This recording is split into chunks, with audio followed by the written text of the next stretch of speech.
Italy में अब बुर्का और नकाब पहनने पर बैन लगने वाला है। जी हां, प्रधानमंत्री जॉर्जिया मेलोनी की सरकार ने संसद में एक नया बिल पेश कर दिया है, जिसमें कहा गया है कि स्कूल, कॉलेजेस, दफ्तर, दुकान और किसी भी पब्लिक प्लेस पर अगर कोई चेहरा पूरी तरीके से ढकता है तो उस पर रोक लगा दी जाएगी। चलिए बिल के बारे में सब कुछ आपको डिटेल में बताते हैं। नमस्कार, मैं हूं आपके साथ प्रेरणा कौशिक। तो ये बिल 8 अक्टूबर को पेश किया गया।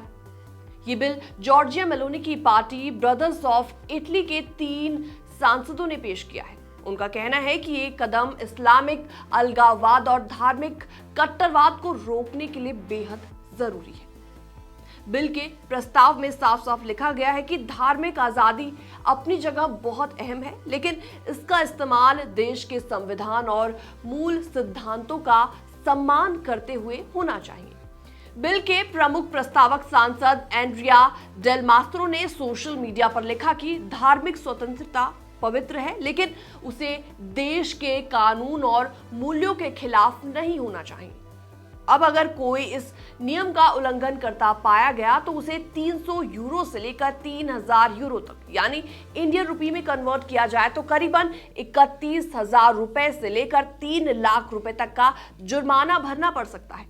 सिर्फ यही नहीं, बल्कि इस बिल में जबरन शादी, धार्मिक दबाव में वर्जिनिटी टेस्टिंग और महिलाओं पर जबरदस्ती के मामलों में सख्त सजा का भी प्रस्ताव है।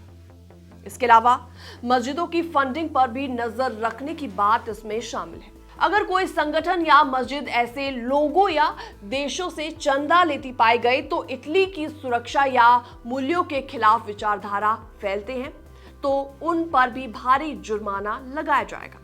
जॉर्जिया मेलोनी की सरकार के इस कदम को कई लोग सुरक्षा और एकता के नाम पर धार्मिक स्वतंत्रता पर हमला बता रहे हैं, तो वहीं कुछ लोग इसे राष्ट्र की सुरक्षा और महिलाओं के अधिकारों की रक्षा के लिए सही कदम भी मान रहे हैं। आपके हिसाब से क्या किसी देश को सुरक्षा के नाम पर इस तरीके का बैन लगाना चाहिए, या फिर ये महिलाओं की व्यक्तिगत आजादी में दखल है? आपका क्या मानना है? कमेंट सेक्शन में आप अपनी राय रख सकते हैं। बाकी तमाम अपडेट्स के लिए आप बने रहिए हमारे साथ।